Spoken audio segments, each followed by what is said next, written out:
से डर के या भय से आप वोट न करें। किसकी औकात है जो आपको ऐसे डरा या धमका रहा है? अग्निवीर यानी 4 साल नौकरी कीजिए, उसके बाद बेरोजगार होइए।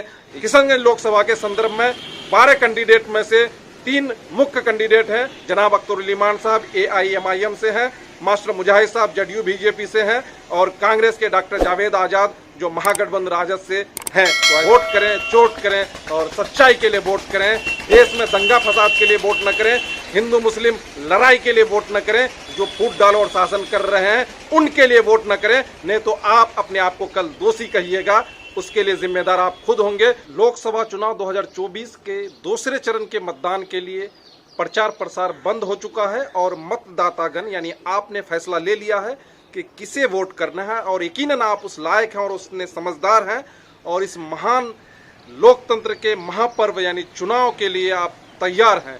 ऐसे में जहां हम किशनगंज लोकसभा की अगर बात करें तो यहां टोटल 12 कैंडिडेट हैं जो MP चुनाव में हिस्सा ले रहे हैं और आपने ये फैसला ले चुका है कि इन 12 में से कौन बेस्ट है।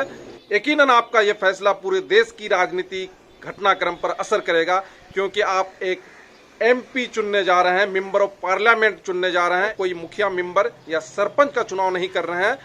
तो ये फैसला यकीनन बिल्कुल पूरे देश के लिए मायने रखेगा। अगर हम किशनगंज लोकसभा की बात करें तो यहाँ 12 कैंडिडेटों में 12 में से 12 एक से बढ़कर एक है, किसी को हल्के में लेने लायक बिल्कुल नहीं है। लेकिन मुख्य चुनाव जो है 3 पार्टियों के बीच, 3 कैंडिडेट के बीच बताया जा रहा, जिसमें AIMIM के अख्तरुल इमान साहब हैं, JDU भाजपा से मास्टर मुजाहिद साहब हैं और इंडिया गठबंधन के कांग्रेस से डॉक्टर जावेद आजाद हैं जो मौजूदा सांसद भी हैं। तो ऐसे में आप किसको वोट देने जा रहे हैं ये यकीनन आपका निजी फैसला होगा, लेकिन फैसला लेने से पहले कुछ बातों को जरूर ध्यान दीजिएगा कि क्या आप उस पार्टी को सपोर्ट कीजिएगा जिसकी विचारधारा RSS की हो, जिसकी विचारधारा हिंदू और मुस्लिम के बीच झगड़ा पैदा करने की हो। तो एक तरफ माननीय प्रधानमंत्री मोदी रेल बेच रहे हैं, भेल बेच रहे हैं, हवाई जहाज बेच रहे हैं, पोर्ट बेच रहे हैं, यानी पूरे देश को बेचने में लगे हैं।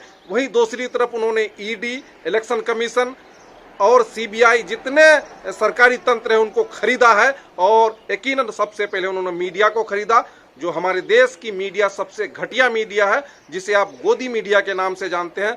ऐसे में इंटरनेट के इस ज़माने में आप फेसबुक, इंस्टा और यूट्यूब में जो वीडियो देख रहे हैं उनसे आपको अच्छी और सच्ची खबरें मिल रही है। तो आप यकीनन फैसला सोच समझ करके ले।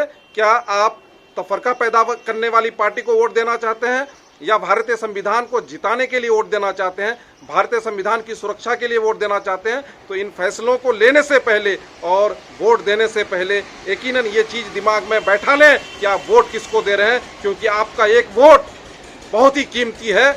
आप इसे हल्के में बिल्कुल न लें। आप जिसको वोट दीजिएगा यकीनन वो मेंबर ऑफ पार्लियामेंट बनेगा और देश के कानून को बनाने में उनका योगदान होगा। आपका एक वोट एक MP को चुन करके लोकसभा भेजेगा और संसद में जो बिल पास करेगा। अपना कीमती वोट देते वक्त ये बात बिल्कुल ध्यान रखें कि देश के हालात मौजूदा क्या हैं, मुसलमानों पर कितने जुल्म हुए हैं, चाहे 3 तलाक का मामला हो, बाबरी मस्जिद, राम जन्मभूमि, राम मंदिर का मामला हो या फिर बढ़ती महंगाई, हर चीज जो जितनी मॉब लिंचिंग से लेकर के हिंदू मुस्लिम फसादात, सारे चीज़ों को यकीन में दिमाग में डाल करके तब वोट कीजिएगा, क्योंकि जो मौजूदा सरकार की रणनीति है वो फूट डालो और शासन करो, देश के लोगों के बीच बंटवारा करने की राजनीति है। ऐसे में कोई ये बात ये नहीं करता कि हम लोग मिलजुल के रहें। जो ये बात करते हैं उनके लिए वोट करें, क्योंकि हमारा देश तभी आगे बढ़ेगा जब हम हिंदू मुस्लिम सिख बौद्ध जैन पारसी सब मिल करके रहें। ऐसा बिल्कुल नहीं है कि हम अलग हो जाते हैं, हिंदू अलग हो जाता है, मुस्लिम अलग हो जाता है, सिख अलग हो जाता है। ऐसे में यकीनन हमारा देश पीछे जाएगा और आज़ादी पाने के बावजूद हम गुलाम बने हुए हैं और किसी भी सूरत में किसी से डर के या भय से आप वोट न करें। किसकी औकात है जो आपको ऐसे डरा या धमका रहा है? तो ऐसे डराने वाली शक्ति से, ताकत से बिल्कुल मत घबराइए। अपना वोट, अपना कीमती वोट मजबूती से दीजिए और खुलेआम दीजिए। बिल्कुल मत घबराइए, क्योंकि आपका कीमती वोट का अधिकार आपका है और भारत एक लोकतंत्र देश है। ऐसे में किसी की गुंडागर्दी और दलाली बिल्कुल नहीं चलनी चाहिए। ऐसे गुंडों और दलालों से सावधान रहें और अपना कीमती वोट सोच समझ करके ऐसे लोगों को दें जो देश के संविधान की रक्षा करे, जो आपकी रक्षा करे। भारतीय सरकार ने पिछले कुछ सालों में नौकरी नहीं के बराबर दी है। कुछ अगर फौज में नौकरी भी दी है तो अग्निवीर यानी 4 साल नौकरी कीजिए, उसके बाद बेरोजगार होइए, यानी कि नौकरी पाने के बावजूद आपकी जिंदगी बर्बाद करने पर यह सरकार तुली है। तो ऐसे में यकीन रखिए कि आपकी नौकरी वो नहीं दे रही है, तो कौन आपको सच में नौकरी दे सकता है और देश में मोहब्बत और भाईचारे का पैगाम दे सकता है। ऐसे लोगों को वोट दें और सोच समझ करके दें, क्योंकि आप अगर किसी को डिक्टेटरशिप बनाने में अपना योगदान दे रहे हैं तो कल आपकी जनरेशन और आने वाले 10 साल और 20 साल और 50 साल जो अगली जनरेशन है वो तबाह होगी। बिल्कुल यकीन है कि आप बिल्कुल समझ रहे हैं कि वोट किसको देना है, सोच समझ करके दें।